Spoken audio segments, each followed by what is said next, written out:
إلهي لست للفردوس أعلى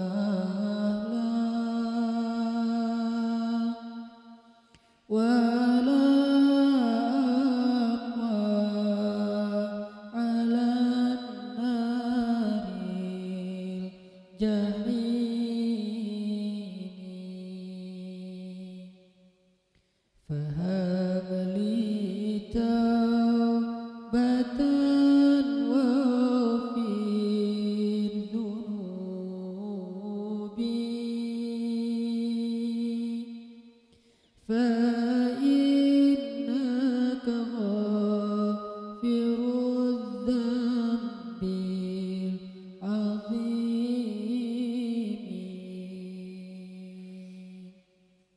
Teman-teman sekalian, bait-bait kasidah itu ditulis dan dirangkai oleh para ulama adalah tentang pengakuan dosa seorang hamba. Ketika seorang hamba berada di puncak penyesalan dan merasa tahu diri bahwa dia adalah seorang hamba yang kotor, sehingga dia mengatakan, Ilahi lastu lil firdausi ahla. Ilahi, sesungguhnya saya tidak layak masuk ke surga Firdaus. Saya kotor, saya hina, saya penuh cela, saya banyak aib, saya banyak dosa. Sangat tidak layak saya masuk ke surga Firdaus-Mu ya Allah. Tidak ada satupun amal yang bisa saya banggakan sehingga menjadi jalan bagi saya masuk ke surga Firdaus-Mu ya Allah. Kita harus merasa diri kita rendah di hadapan Allah. Itulah kenapa kita sujud. Dan Allah suka kepada orang yang merendahkan diri di hadapannya. Itulah kenapa Allah suka kepada hamba yang bersujud. Seandainya pintu surga itu terbuka dengan kunci amal solih, saya tidak punya kuncinya ya Allah. Saya beramal solih tetapi belum layak untuk membuka pintu surga. Saya sholat, saya puasa, saya tarawih, saya sedekah, tapi semua itu belum cukup untuk membuka pintu surga karena keterbatasan amal solih saya. Masih banyak kesalahan dalam amal-amal yang saya kerjakan karena saya bodoh ya Allah. Lalu bagaimana nasib saya kelak di akhirat ya Allah? Jika ditimbang-timbang, sungguh kedurhakaan saya lebih sering daripada istighfar saya ya Allah. Saya tidak pantas menjadi penghuni surga ya Allah. Wala aqwa 'alan naril jahimi. Tetapi saya juga tidak akan kuat dengan azab neraka jahim-Mu ya Allah. Karena sesungguhnya tidak ada satupun dari makhluk-Mu yang sanggup merasakan azab neraka. Semuanya takut kepada neraka-Mu ya Allah. Jangankan 1 tahun, jangankan 1 bulan, jangankan 1 hari, sedetik pun tidak akan sanggup ya Allah.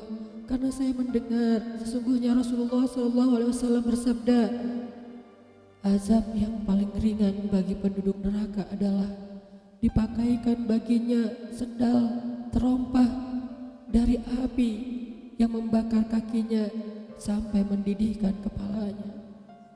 Itulah azab yang paling ringan di neraka untuk orang yang paling ringan berbuat dosa.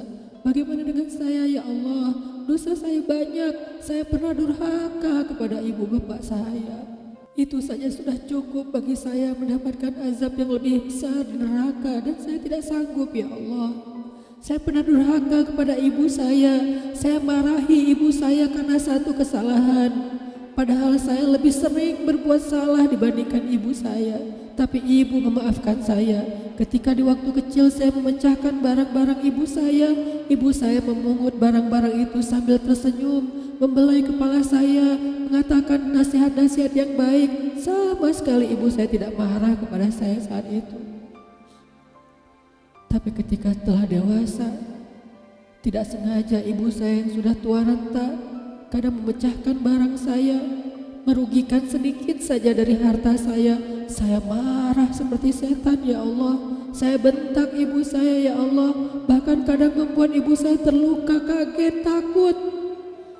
Pantaskah seorang ibu merasa takut terhadap anak yang dia kandung 9 bulan, yang dia lahirkan dengan taruhan nyawa, yang dia susui dengan darah dagingnya, yang dia didik, dia jaga, yang dia berjaga di malam hari tidak tertidur demi untuk menjaga anaknya dari seekor gigitan nyamuk? Pantaskah ibu merasa takut terhadap anaknya sendiri? Cukup satu dosa besar saja durhaka kepada ibu membuat saya pantas masuk api neraka. Belum lagi dosa saya kepada ayah.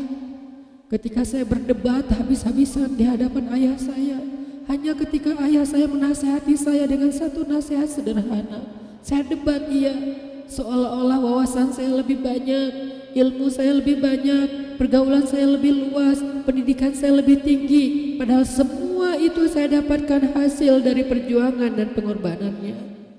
Ketika keduanya sudah menjadi tua dan lemah, kadang keduanya rindu kepada saya, ya Allah. Mereka memberi kami pesan, ya Allah. Mereka bertanya, bagaimana kabarmu anakku? Tapi kami tidak peka. Hati kami tertutup dengan ego dan sombong. Kami tidak bisa membaca teks itu dari perasaan mereka. Kami hanya membaca teks mereka dan tidak segera membalasnya. Kami anggap teks dari orang tua kami tidak penting, masih bisa ditunda untuk dijawab nanti sore. Padahal mereka sedang kangen, sedang rindu kepada kami, ya Allah. Mereka tidak mengatakan kami rindu kepadamu wahai anakku, karena mereka tahu kalimat itu akan mengganggu kami. Kalimat itu akan menjadikan hari kami tidak lagi mudah. Kalimat itu akan merusak konsentrasi kami dalam bekerja. Kalimat itu akan menghalangi banyak urusan kami, sehingga mereka menahan diri. Mereka hanya bertanya apa kabar kami. Lalu kapan kami berbakti kepada mereka, ya Allah? Sampai seusia ini kami masih merepotkan mereka, ya Allah. Kapan kami akan berbakti kepada mereka? Rasanya kami lupa. Entah kapan kami pernah memijat kaki mereka setelah mereka seharian bekerja. Entah kapan kami pernah memberikan minuman hangat untuk mereka. Kami durhaka kepada orang tua kami, ya Allah. Bahkan setelah mereka wafat, kami lupa mendoakan mereka di dalam sholat kami. Harusnya kami disiksa di api neraka, tetapi kami tidak kuat, ya Allah. Belum lagi durhaka, kedurhakaan kami yang lain, dosa-dosa besar kami yang lain. Kami pernah bermaksiat kepadamu diam-diam, ya Allah. Kami pernah berbuat dosa diam-diam, dan padahal kami tahu itu dosa besar.